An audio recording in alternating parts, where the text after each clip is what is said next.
Good afternoon, all. Welcome to our Penn IUR book series.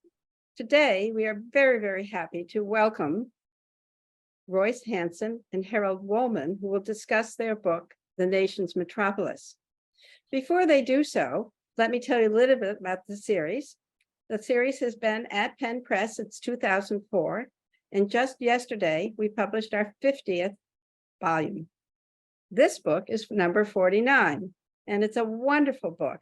It covers the economy, politics, and development of not just Washington, D.C., but the whole metropolitan region.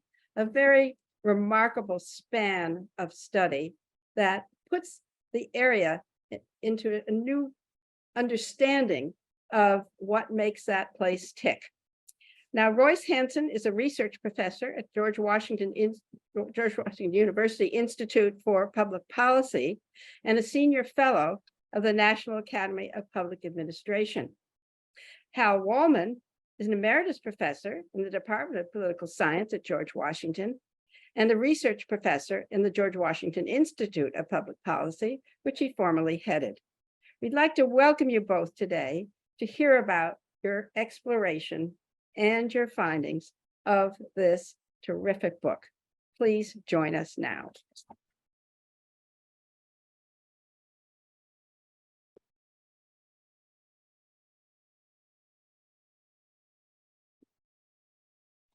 Okay, Royce, are you there? I'm here. Thank you, Jeannie. If you put up the first slide, we wrote The Nation's Metropolis to broaden our understanding of how the capital of the United States functions as a metropolitan political economy, in which the interests of its residents have to be reconciled along with the interests of the national government. And because most of the previous studies of Washington dealt only with the District of Columbia, and none have dealt with the region as a political economy. As you can see on the slide, the area has grown to from outside the District of Columbia to three tiers of suburbs. And one of our first observations as we got into this study was that the federal function had long ago outgrown Washington, D.C. And today, half of the capital's employees, of the federal employees, work in the suburbs. As the federal government and the population grew, it developed these three tiers and now has expanded into 3 states, including West Virginia, and covers about 6.6 million square miles. We wanted to understand how the capital developed over the 220 years since John Adams started business at the White House, and how it works as a political economy. We also wanted to see if a regional perspective might suggest different ways of thinking about some of the persistent problems of policy and governance that have plagued the region. You can drop that slide now because Hal is going to talk about what makes the metropolitan area more peculiar than most capitals. Hal? Thanks, Royce. The question is, how peculiar is Washington? One of our objectives was to sort out how the Washington region is similar to and different from other metropolitan areas. We argue that the region is unique, but despite that uniqueness, Washington is nonetheless a metropolitan area with many of the same processes and dynamics of other metropolitan areas. Suburbanization, both with population and employment, sprawl, inequality, racial segregation, and problems of poverty, housing, education, and so forth. But it is also different. First, it's a national capital, and national capitals as a class are different from other metropolitan areas and cities in the same country. Why is that? Unlike other metropolitan areas, the government of a national capital is an important basic export industry.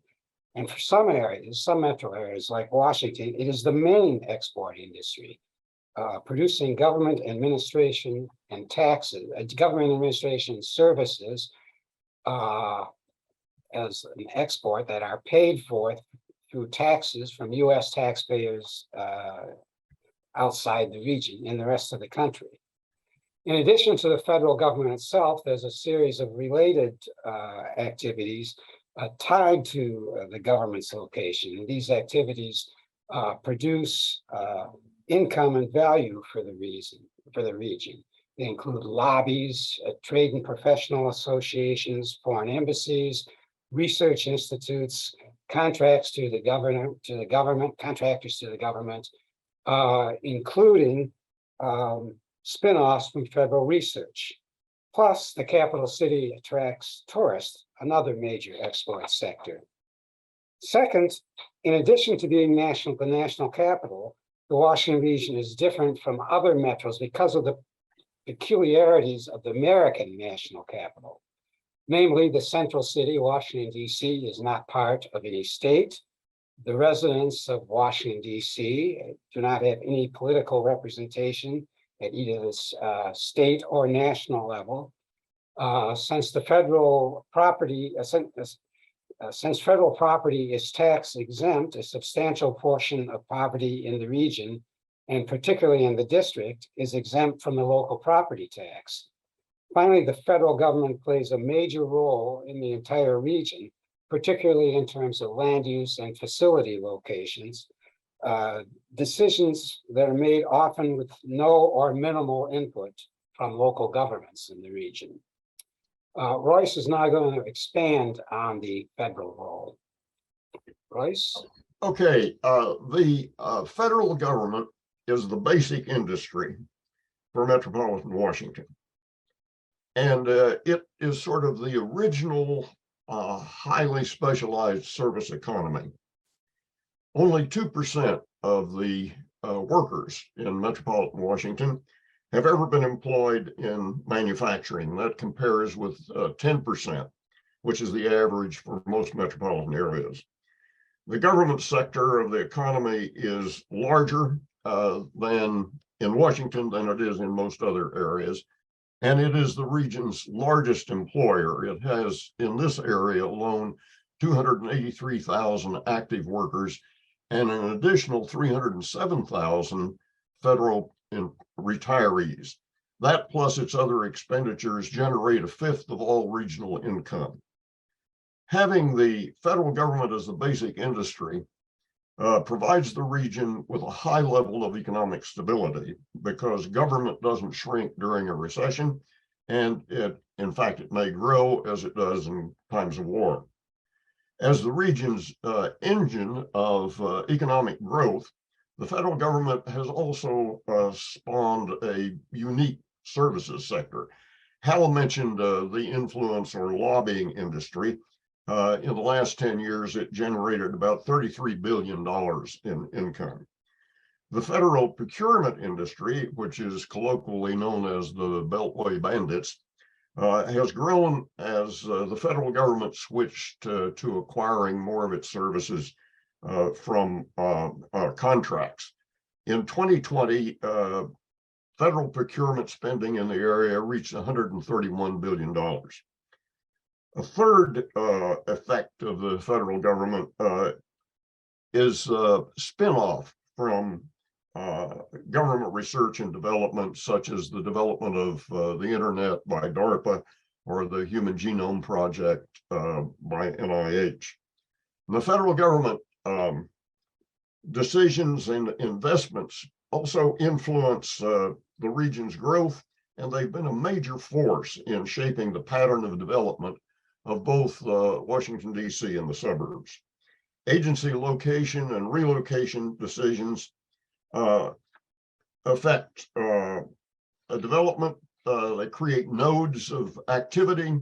They attract parasite and secondary industries. They stimulate the housing market, and consumer goods and services tend to follow. And They've also, by creating these nodes, contributed to the increasingly polycentric growth of the metropolitan area. The kinds of agencies located in a county affect its population characteristics. For example, the location of the Pentagon in Arlington means that a very high percentage of the Arlington population are civilian and military defense employees. The federal government occupies a fifth of all of the office space in the region, a third of it in the District of Columbia, and half of it in Arlington. Now, whether it builds or leases is important to local jurisdictions because they prefer that government facilities located there lease space, because lease space can be taxed, as Hal said, government property cannot. Finally, federally built or funded infrastructure and sometimes the direct development activities of the federal government affect the patterns of growth. The most prominent examples are the Beltway, the Metro, the Federal Triangle, and Dulles Airport. Now, Hal is going to talk a little bit about the region's population growth, and I think if the second slide can be put up, that would be helpful. The slide that says population growth of the Washington region. It was up a few minutes ago. There it is. Okay, so this traces, oh, we need to move some, well, that's okay. This traces population growth in the region from 1920 to 2020, 100 years. And if you look at the bottom line, which traces growth in the entire metropolitan area, you see that the up until 1920, the area essentially consisted of Washington, D.C. and a very small suburban population. So the metro area nearly tripled in population between 1920 and 1950. It doubled between 1950 and 1970, 1980, and it doubled again from 1980 to 2020. At the present time, it's nearly 6.5 million people who live in the region. In 2020, it was the 6th largest metropolitan area in the United States. Back in 1950, it was the 11th largest. So not only has the region grown rapidly, it has grown more rapidly than most other regions. Now, if you look up at the top row, the District of Columbia, you see in 1950, it was slightly over 800,000 residents. It declined pretty steadily up until 2010, it had 600,000 residents. And then it began to grow. So currently it has 690,000, almost 700,000 residents. The inner suburbs have also grown, although their growth has slowed. 2 of the inner suburban counties have over 1 million residents each, and another has nearly 1 million. The county is the major unit of government in both suburban Maryland and Virginia, whereas municipalities in most other states are the major unit of government. The exurbs, the line above the bottom one, are those areas on the far periphery of the metropolitan area. The population of those exurbs is now almost as great as the population of Washington, D.C. Now, since race and more recently ethnicity have played an important role in the development of the D.C. region, Royce will return to Royce to discuss the region's racial and ethnic demography and how that has changed over time. So you can put that slide up, Harvard. I think that's slide 3. Washington, D.C. was created from 2 slave states, and therefore race has long been a major factor in the development of the city, in its settlement patterns, its labor market, and in the local politics of the area, and in the politics of the two states. Until the 1980s, the region basically had only two races. There were very small populations of other ethnic groups. As you can see on this table, the region's demography has been transformed since 1980. And it's just, let me just highlight a few of the things that have occurred. If you look at the Washington MSA line, the top line, the region has changed, look over on the right, the two right columns, from basically 2/3 white to just over 40% white in 2020. But the white population of the District of Columbia, if you come down to the next line, has increased from, the white population has been increasing from 26 to 38%, while the Black population has been decreasing from nearly 70% in 1980 to just over 40%. Just so you've had this transformation within the District of Columbia. And part of this has been precipitated by first a white flight from the district. And that was followed by the suburbanization of the Black middle class after the adoption of the Fair Housing Act. And that reversed the white-black ratio in Prince George's County from 84% white and 14% Black in 1980 to 59% Black in 2020 and only 11% white. Today, Prince George's County has 290,000 more Black people living there than live in the District of Columbia. And there are more Hispanics than whites in Prince George's County, which has become the largest and most affluent Black suburb in the country. A second force in the demographic transformation of the area is that racial inversion in the District of Columbia, as it changed first from white to Black majority, and then followed by that Black middle class exodus and the recent influx of whites, which has resulted in that small majority that you see now in the table in the District of Columbia. If you'll close that slide and bring up the next one. The third force in the demographic transformation has been the choice of a vast number of immigrants coming to the area to locate in the suburbs rather than in the central city. That's true for both Asians and Hispanics. Now, this map shows the racial and ethnic group with a plurality of residents in each of the 2020 census tracts. Now, I want to call your attention to three things. First, note the dramatic east-west divide. And that is a separation of tracts with Black plurality population from basically all others, with there's some few exceptions to that. Now, in spite of the increase in diversity that has occurred over the last 40 years, there's a growing racial and ethnic concentration, as you can see.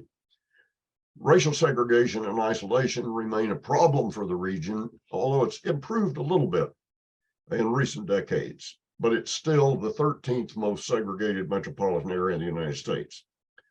We did find some encouraging data, however.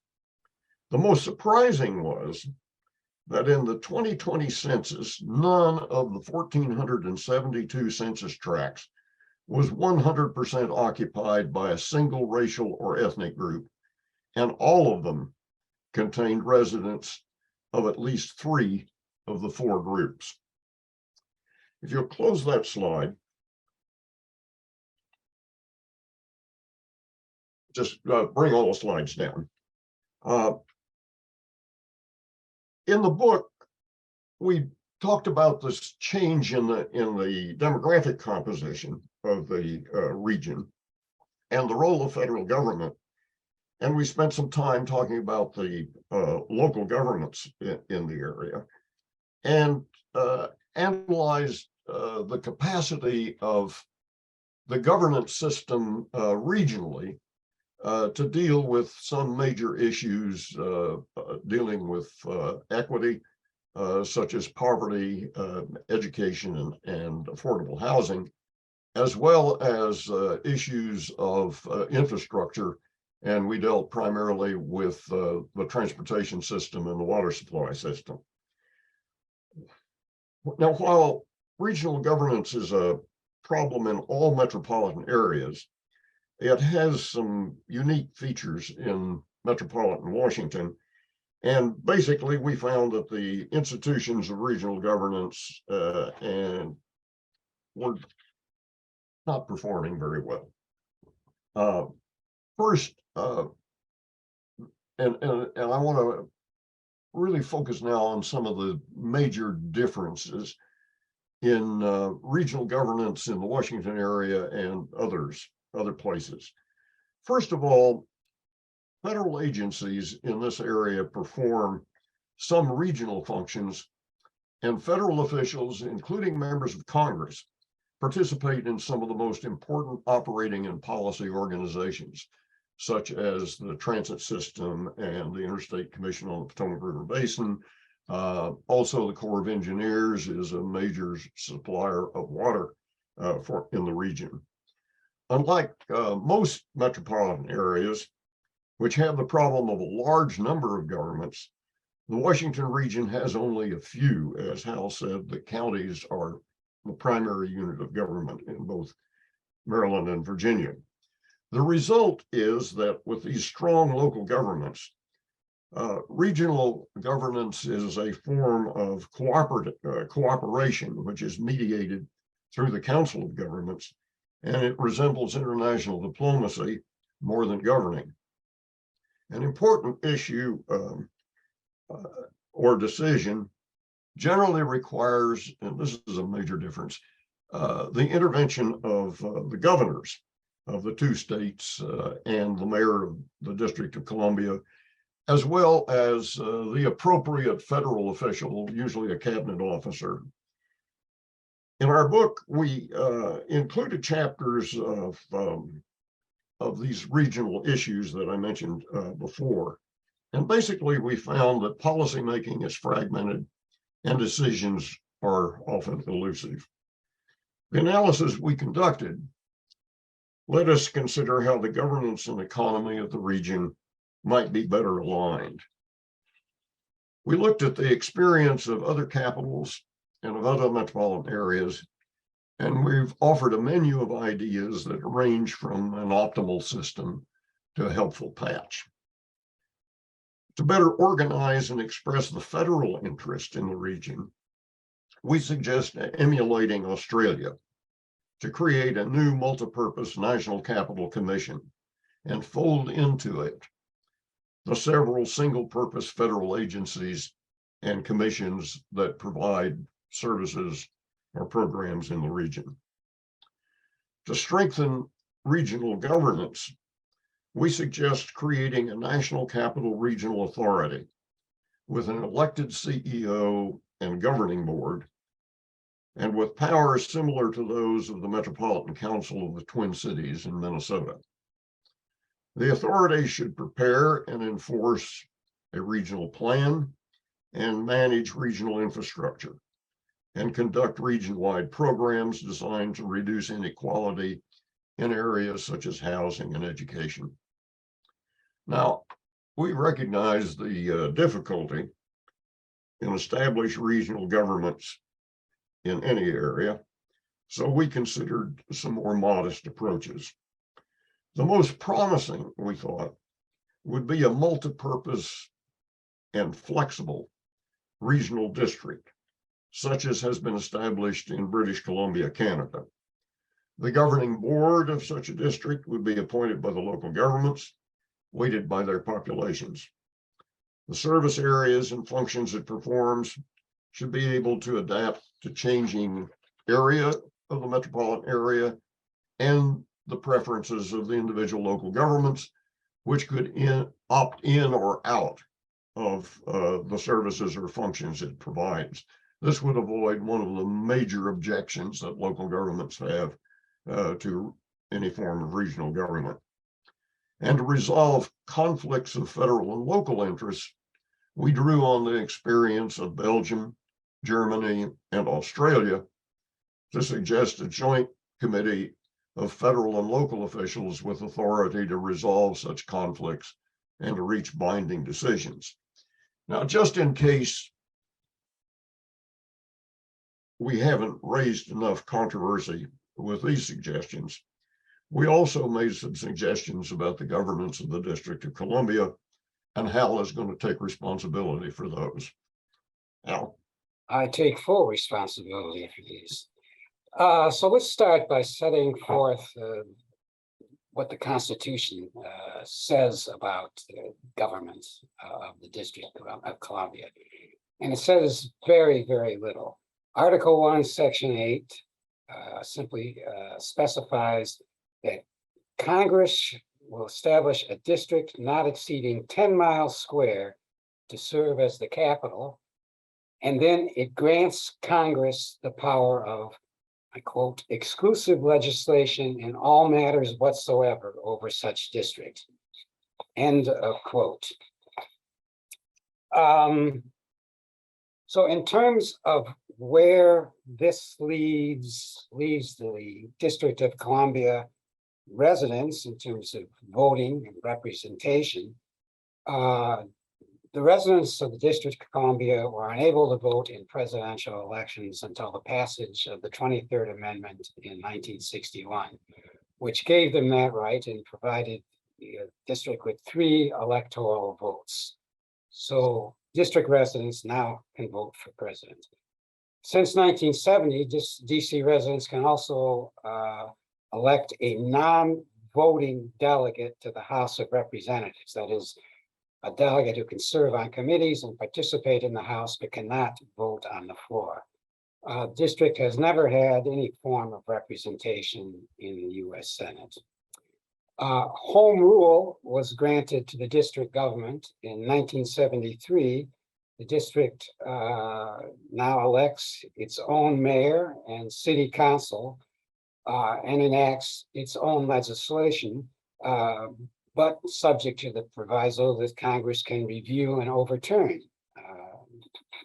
any of the legislation. As a result of the limits on district residents, there has been increasing discussion advocacy for statehood for the district. There are 2 ways in which statehood could be achieved. One would be simply through a constitutional amendment, which would amend Article 1, Section 8, to simply say that Congress shall be a state. However, another route would be through legislation, not through constitutional amendment. The Constitution says, you may remember, that the district must be no more than 10 miles square. It can be less, however, than 10 miles square. So what the legislative proposal for statehood would consist of, it would adhere to constitutional requirements by creating a district consisting of a small non-residential enclave. Can you, Arden, put up the slide with the enclave? Which would include essentially, you see the bottom of the diagram there, the Capitol, White House, Supreme Court, the mall, and associated monuments, parks, and federal buildings along the mall. And you see at the top where that enclave would fit within the District of Columbia. For all essential purposes, that district would have, that enclave would have no residents save the president and his family, or her family. Congress could then create a state out of the remainder of what is now the District of Columbia. All it would take to do this would be a simple legislative act and signature by the president in the same way other states have been created. Statehood would therefore provide both with local autonomy for the DC government and full representation in Congress for its residents. You can take this slide down now. What are the political prospects for statehood? Well, let's start with the constitutional amendment. Like all constitutional amendments, it would require both houses of Congress to pass it, each house passing by 2/3 of the vote, signature of the president, and approval by 3/4 of the state. We've actually seen this movie before. In 1978, Congress passed a DC statehood constitutional amendment. The president signed it and it went out to the states for approval. Only 16 states approved. The requirement was 37. It's very unlikely to pass either house now by anything like 2/3 of the votes or get approval by the required number of states. Why? Very simple.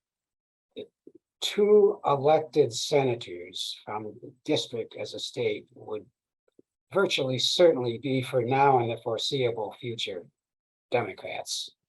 Republicans are not going to vote to increase the number of Democrats in the Senate by 2, nor are Republican governors going to want their legislatures to do so. Okay, so if the constitutional route is extremely unlikely, what about the legislative route? Legislative route requires only that the House, both houses pass, and the senators and the president sign a legislative bill creating a state. But the Senate has the filibuster. It would require 60 votes, and until the Democrats have 60 or more votes in the Senate, along with majority control of the House and a Democratic president, that's not going to happen either, because of what I mentioned before, 2 senators would definitely be Democratic. So statehood does not really look for the foreseeable future on the table. What about something short of statehood? Retrocession has been suggested as a ploy. In 1847, Congress sent back to Virginia, at Virginia's request, the portion of the 10 miles square that it had originally given to the federal government for the Capital District. Is a similar retrocession of the district to Maryland a possibility? How would this work? Congress would retrocede the part of the District of Columbia not contained within the federal enclave that I mentioned before. District residents would then become Maryland citizens, enabling them to vote for and receive representation from the 2 Maryland senators and a representative from a newly created congressional district in the now more populous Maryland. This would also allow DC residents to vote for Maryland governor and other state officials. In effect, DC residents and DC government would become part of Maryland and be subject to Maryland law. The big problem with this is, why would Maryland want to do this? We can get into that later if we wish, but it's extremely unlikely that Maryland would see this as a favorable solution. So we have come up with what we call retrocession light, which we think is a very clever partial solution to the problem. Instead of full retrocession, this retrocession light would provide DC residents with dual citizenship with Maryland, only for the purpose of voting for members of Congress and perhaps the president as well. Thus, DC residents would vote in the Maryland senatorial election, be represented by Maryland's 2 senators. And given dual citizenship, Maryland would be eligible for another member of the House of Representatives, would almost certainly be from a district consisting of DC residents of a small slice of current Maryland suburbs. This would require reciprocal acts of Congress to bring it about and the Maryland General Assembly.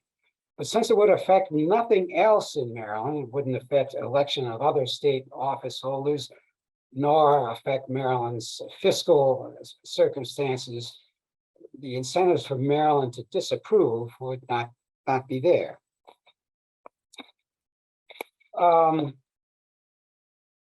So we conclude with the following. Whether the region's decision makers choose to act on our suggestions, the ones we have made, we think our book provides a fair analysis of the challenges the nation's metropolis confronts. As we conclude in our book, and Arden, can you put up the last slide, please? One of the core functions of a national capital is to symbolize the values of the nation and to embody its democratic aspirations in its institutions and processes of governance. Washington has, to this point, fallen far short of putting its democratic aspirations into practice. If it is to serve as a model for the nation of how a vibrant metropolitan democracy can meet the public challenges of urban life, it has an urgent agenda of work before it. Jeannie, back to you.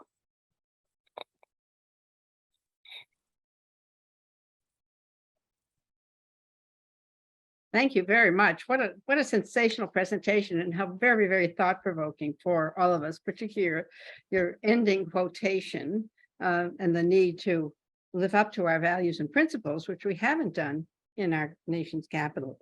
I was wondering, when in looking at your map, and you have defined a national capital region, how did you define it? There's a law for a national capital region, but there could be a functional definition as well. Could you tell us a little bit about how you decided to use this designation, national capital region, and why you didn't include, for example, Baltimore and the counties near Baltimore?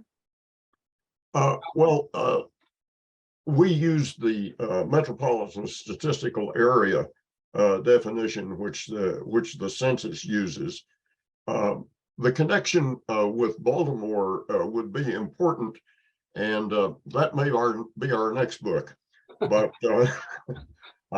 we thought dealing with the Washington metropolitan area, rather than the consolidation of the 2 metropolitan areas, was a big enough lunch. It is, in fact, well, the Baltimore, Washington is a consolidated metropolitan. Right, right. And I think we would both argue that functionally it makes sense to consider it part of a single region, extending down to Richmond as well, for that matter.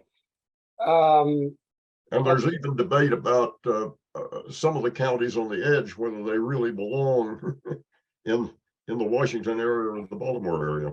Yeah, Sure. But it's not normally thought of in that way, and it really was just much too big a chunk for the 2 of us to bite off.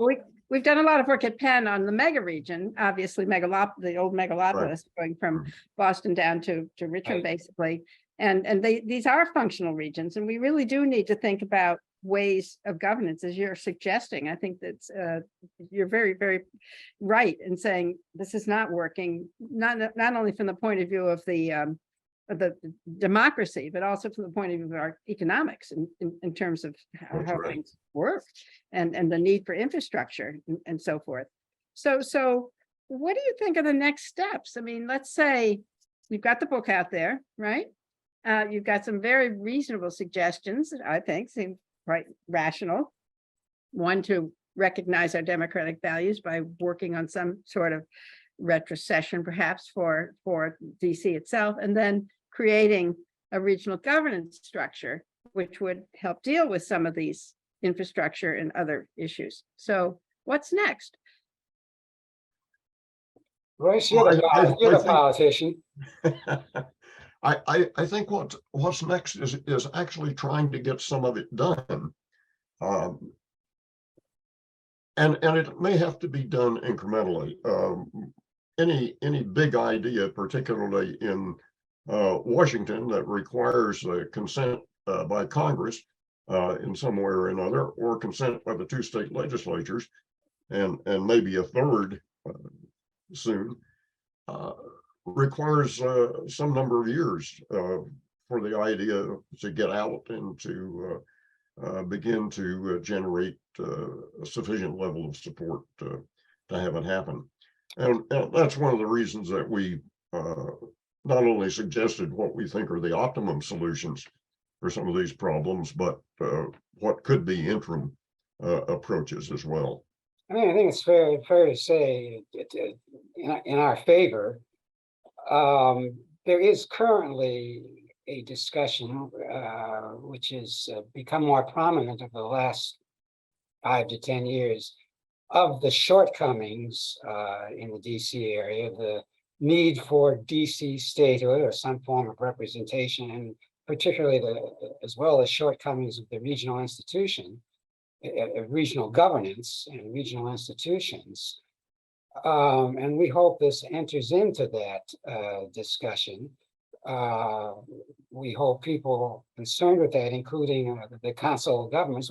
The Washington area has one of the probably most effective council of governments in the country. So we hope that they take cognizance of this, and our suggestions enter the debate. Well, there may be particular steps that would appeal to the Council of Governments. For example, infrastructure, I would think. Mm-hmm. How about with the new bills on infrastructure and energy? Do you see that as a way forward to developing these kinds of agreements? It's a cooperative agreement you're talking about, right? Well, initially a cooperative agreement, ultimately, as we suggest, a more ideal solution would be to create a regional government by interstate compact that has the capacity to act. Sure. The big part of the big problem that we've focused on in our, particularly our analysis of infrastructure issues in the area, is getting something off the dime. Yeah. It usually takes a crisis in order to precipitate action. And Sure. then it generally is a patch that may not last very long. I am particularly partial to the regional district idea that Vancouver has put in place, and partly because I went out there, studied it, and wrote an article about it. I think it deals with many of the political problems of establishing regional governments that have plagued efforts to do so, U.S. metropolitan areas. And what were the functions of that district? A full range of functions, various infrastructure, but social and economic functions as well. The key to its being able to work was any member of that district, any local government of that district could say, I'm sorry, I'm not going to participate in that particular function. I'll go it alone. So it wasn't felt as though something was being imposed on them. It was felt as though they could participate if it made sense for them. And in practice, all of them do participate in almost all of the functions. It's just not the sense that they are being forced to do so. The other advantage of it is that it can be flexible as to functions, and it can be flexible as to the area in which it operates. So as new counties, for instance, come aboard as part of the statistical area, they could opt in or opt out, and the service area could expand to take care of them. Or if some of them drop out, the service area could contract some. How do they develop the fiscal arrangements, paying for things? It's a subvention. Each of the local governments, there's not a regional tax. each of the local governments who participates agrees to pay a portion of the tax of each of the various services or capital expenditures that occur. And there's some degree of bargaining over it. I mean, as you point out, or as you imply, that's a major concern, but it has worked.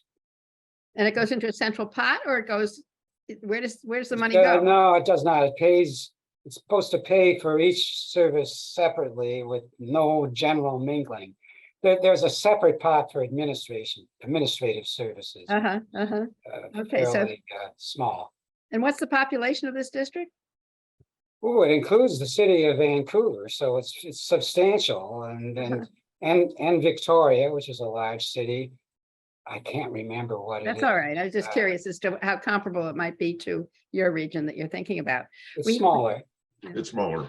Yeah. We have a number of questions in the Q&A. Let's go to some of those, and then we'll come back to a couple more that I have.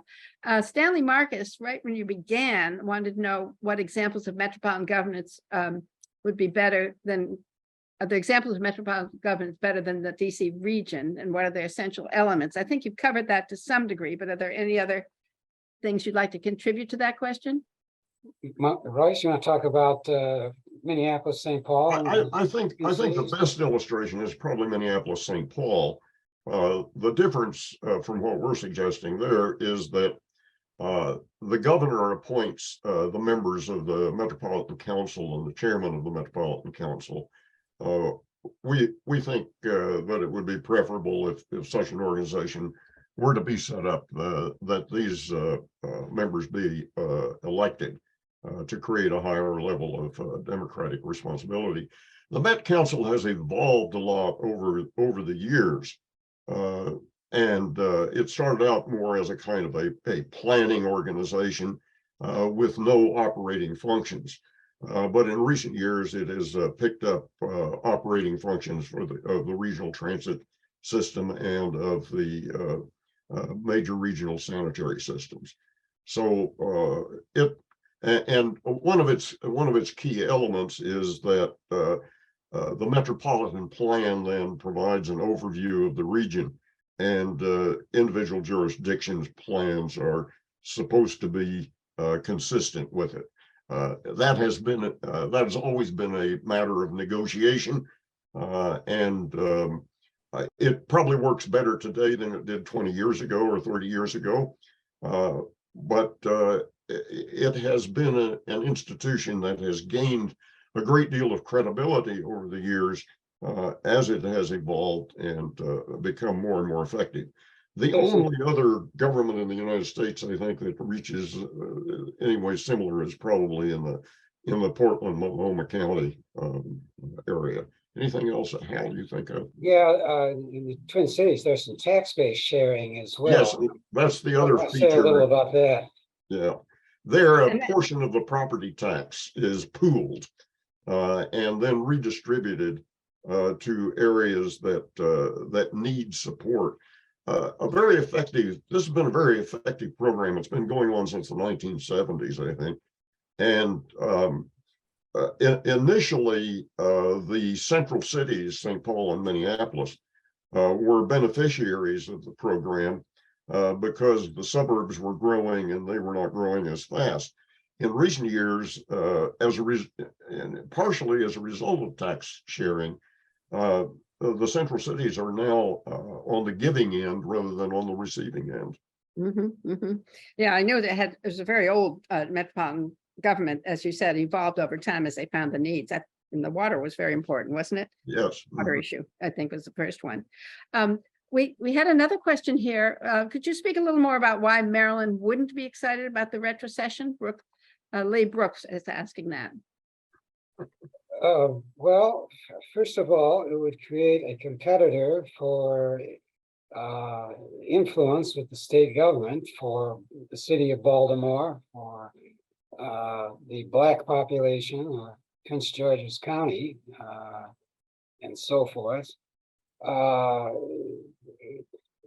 It would change the status quo in Maryland in ways which are perhaps somewhat difficult to see. It changes the electorate, for one thing.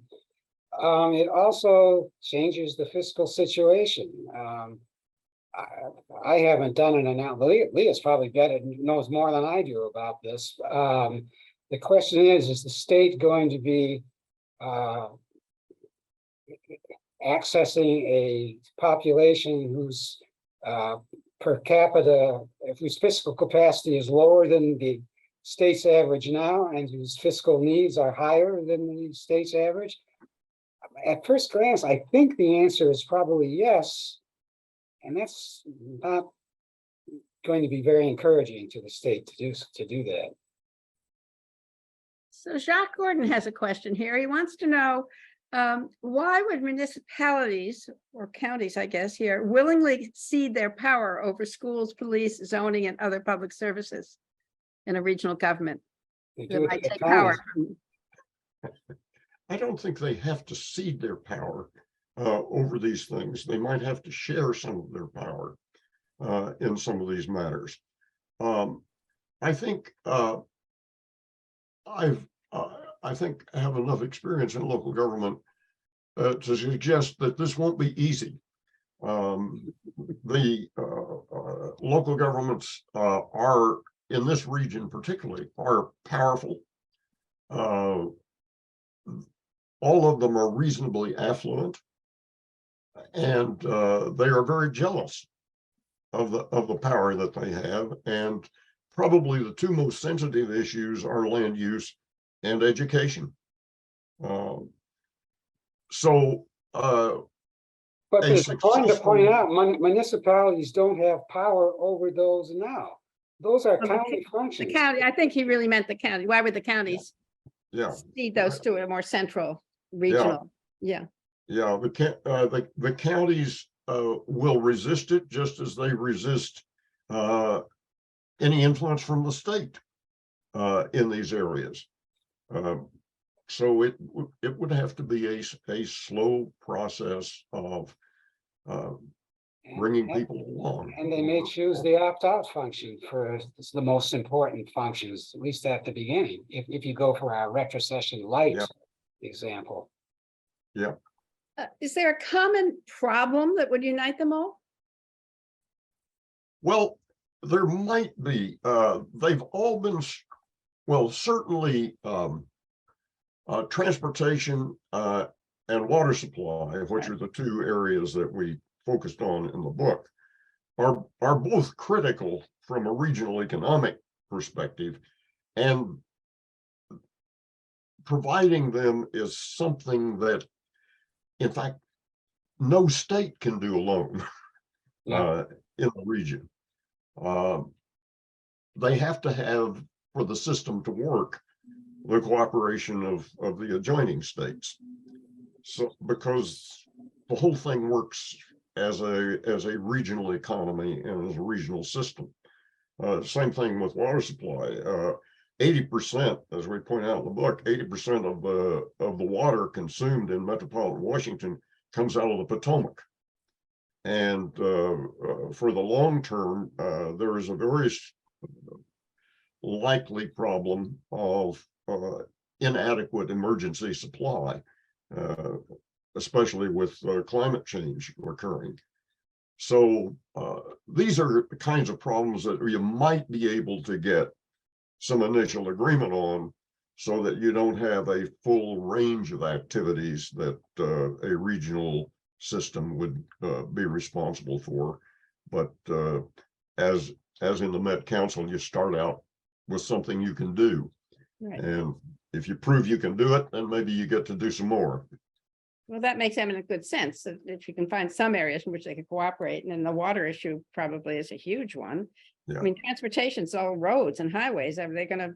They're not going to go for a large this area system, are they? It will be hard. They ultimately did it with mass transportation, however, in creating a metropolitan mass transportation agency. So these things can get done. Absolutely. You refer, of course, the federal government is the economic base, but things have been changing a little bit in this region, right? There's technology, you've got Right. Amazon moving in. Do you see more changes? Do you see a different balance in the economy? Yes, over time, I think there will be. Certainly, there have been a growing number of businesses locating in the area or growing up in the area that are not dependent on the federal government, but are attracted to the area, particularly because of the extraordinary, highly qualified workforce that exists in the area. And particularly those areas that deal with technology and science and medicine, biomedicine and things of that nature. There's great prospect, we think, for. How about eds and meds? Are they at all important? Yes. Yeah, I mean, the key is going to be whether these service industries largely are able to break the links to the federal government and are able to export their product to the rest of the nation. So they're not simply supply sectors to the federal government. And clearly that is happening. We know that the private sector is growing substantially in terms of proportion of the workforce and gross regional products. But the federal government is still the basic engine of growth. Yeah. Even though now the private sector is much larger than the government sector in the Washington area, a very substantial part of the private sector is still dependent upon or linked to the federal government. But as Al said, that is changing, and the result of that will be that increasingly the economy will probably be a little less stable. And Join the rest of the world. Washington will experience the same kinds of bumps that the rest of the region does, the rest of the world does. And we haven't talked about affordable housing, which is something that's afflicting so many of our cities and regions today. Would you like to observe something about that and solutions for Washington? We need affordable housing. This is an area where I think there may be some prospect for a regional approach. The governments are moving along in that direction, but it's really hard for individual governments to deal with because, as we point out in the book, affordable housing is something that everybody is for, except when it comes to doing it. That is because of the heavy dependence that local governments have on the property tax base. So trying to figure out how to share the production of the amount of affordable housing that's needed is very important, and it's going to require a substantial amount of subsidy, frankly, from federal, state, and local governments to make it possible. It's our view that there's two problems. One is why don't local governments want it there, the location problem. Right. The other is the economic one. It simply is not economically feasible to produce affordable housing without a substantial subsidy, which on a wider basis can only come from the federal government. Federal government supports about 25% of eligible Section 8 recipients, for example. We don't want to leave people on a low note here. Let us end with some of your happy advice for our audience. What would you like to publish your book with PennPress? Well, we like that advice, of course. I agree. But you have optimism about the growth of the area, the changing economics, the fact that there is some cooperation hints of cooperation among regions, discussion that you're stimulating and others are stimulating about changes in governance. I think all of these are good signs, aren't they? Yes, and in addition, I would say we're well placed. This is a highly educated population, and one which is highly devoted to civic enterprise and to civic democracy. So in that respect, I think the region is quite well positioned. It is well positioned, and I also think one of the things that is very encouraging about the area is that its increasing diversity makes it both more representative of the nation, and also it provides a more diverse workforce that can develop. Now, key to that is constant improvement and really some massive improvements in education to close the achievement gap, particularly between whites and Asians on the one side, and Hispanics and Blacks on the other. And this again is an area where I think there is some yet unexplored opportunity for regional action and cooperation. Well, lots of work to do, yet lots of assets to build on. So we want to thank you very much for this absolutely wonderful discussion. I'd like to remind people that if you'd like to get a 30% discount on the book, in the chat, there is a code, which you can see if you go to the chat, and it's a wonderful book. I'm trying to put it in the screen here so we can see it. As far as that goes, very provocative. It not only applies to Washington, D.C. from the point of view of regional governance, but from other large metropolitan areas too, because it uncovers the issues that we have with such fragmented governments that we have across our metropolitan areas. So thank you very much, Hal and Royce, for this lovely afternoon. Good discussion. We could keep it on for hours, but I'm afraid we'll have to leave at this point. But thank you so much. Thank you, Jeannie.